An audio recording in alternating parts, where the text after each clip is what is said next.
जरिए समझाते हैं कि किसानों के बंद के चलते कहां क्या असर हो रहा है। तो यूपी गाजीपुर बॉर्डर पूरी तरह से बंद कर दिए गए हैं।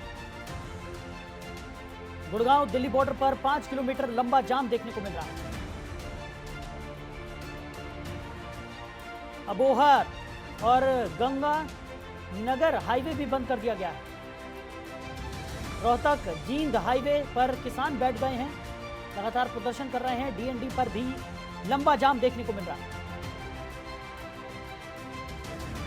दिल्ली करनाल रोड पर भी जाम लग गया है। अमृतसर रेलवे लाइन पर भी किसान बैठ गए। तो लाल किले के आसपास रास्ता बंद कर दिया गया है। छत्ता रेल सुभाष मार्ग भी बंद है। पंडित श्रीराम शर्मा मेट्रो स्टेशन की एंट्री एग्जिट बंद कर दी गई। खबर पर ज्यादा जानकारी के साथ हमारी सहयोगी ममता हमारे साथ जुड़ गई हैं। ममता, लगातार किसानों की तरफ से जो प्रदर्शन है वो बदस्तूर जारी था और आज भारत बंद का आह्वान किया गया है। जैसे जैसे दिन बढ़ रहा है, भारत बंद का व्यापक असर भी देश भर में देखने को मिल रहा है। बात की जाए तो क्या स्थिति है इस वक्त?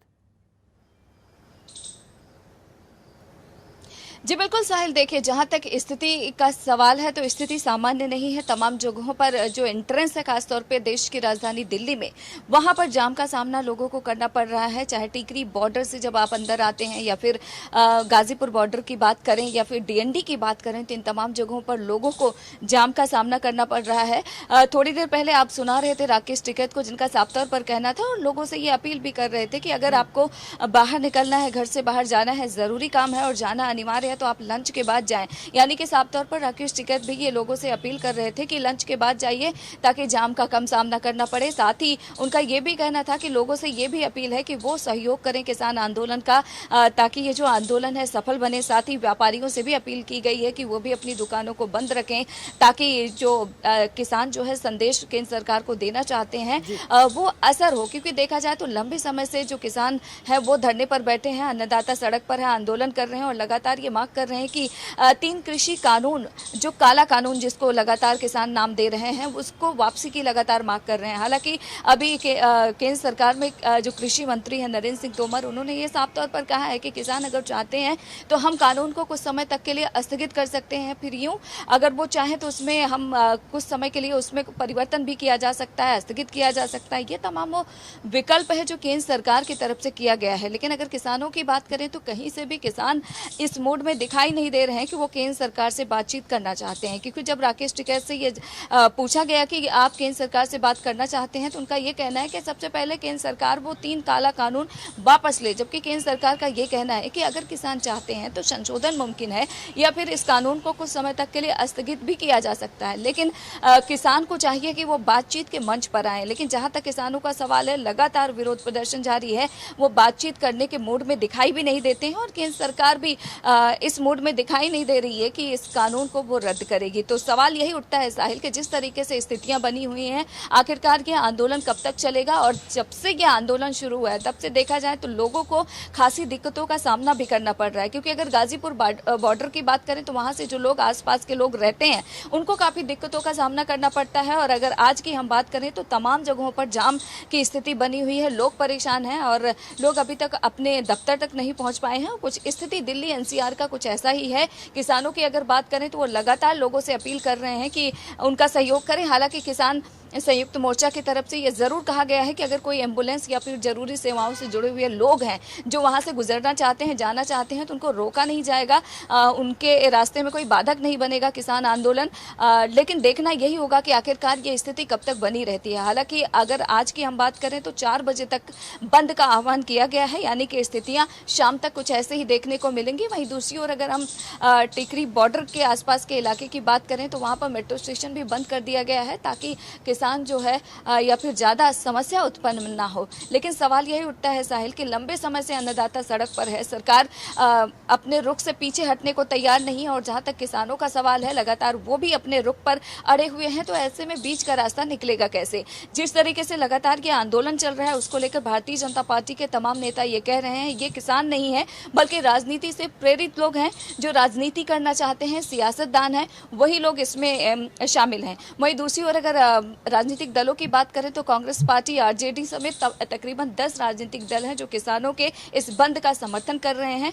कांग्रेस पार्टी ने यहां तक कहा है अपने समर्थकों को, अपने नेताओं को, कार्यकर्ताओं को कि वो आंदोलन का हिस्सा भी बने और जगह जगह पर जाएं और जितना हो सके किसान आंदोलन में अपना हिस्सा दें। तो ऐसे में किसान आंदोलन की अगर बात करें तो तकरीबन 10 से ज्यादा राजनीतिक दलों का समर्थन उनको प्राप्त है और आंदोलन की अगर बात करें तो शाम 4 बजे तक ऐसे ही बंद रहेगा। तो लाजमी है स्थितियां कुछ ऐसे ही देखने को मिलेंगी। साहिब, ममता, बिल्कुल सही कहा आपने कि जिस तरीके से किसान अपने जो उनका जो मांग है उस पर अड़े हुए हैं। दूसरी तरफ सरकार की बात करें तो सरकार भी अपने पहले ही बता चुकी है कि वो किसी भी तरह से पीछे हटने वाली नहीं है, यानी कि कानूनों को रद्द करने के मूड में सरकार भी नज़र नहीं आ रही। लेकिन अगर पूरे घटनाक्रम की हम बात करें, जिस तरीके से ये किसान आंदोलन बदस्तूर जारी है, सिर्फ और सिर्फ परेशानी अगर किसी को हो रही है तो वो आम जनता है। आम जनता को इस तरीके के आंदोलन से कितनी ज़्यादा परेशानी होती है ये हम सब तस्वीरों में देख रहे हैं।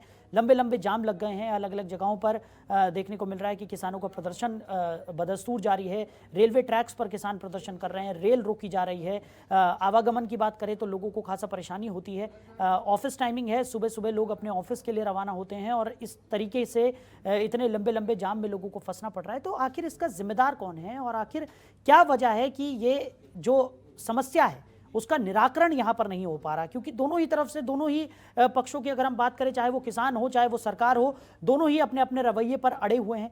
किसी भी तरह का कोई बीच का रास्ता निकलता हुआ नजर नहीं आ रहा। और आज भारत बंद का आह्वान यहाँ पर किया गया। हालांकि राकेश टिकैत की तरफ से, जैसा कि आपने भी कहा और जैसा कि हमने अपने दर्शकों को दिखाया, कि राकेश टिकैत का ये कहना है कि ज़रूरी सेवाएं जो हैं उनके लिए तमाम जो रास्ते हैं वो खोले गए हैं, उनको किसी भी तरह की कोई पाबंदी नहीं होगी। लेकिन इस कदर अगर जाम के बीच में कोई एम्बुलेंस फंस जाती है या किसी की जान चली जाती है तो उसका जिम्मेदार आखिर कौन होगा?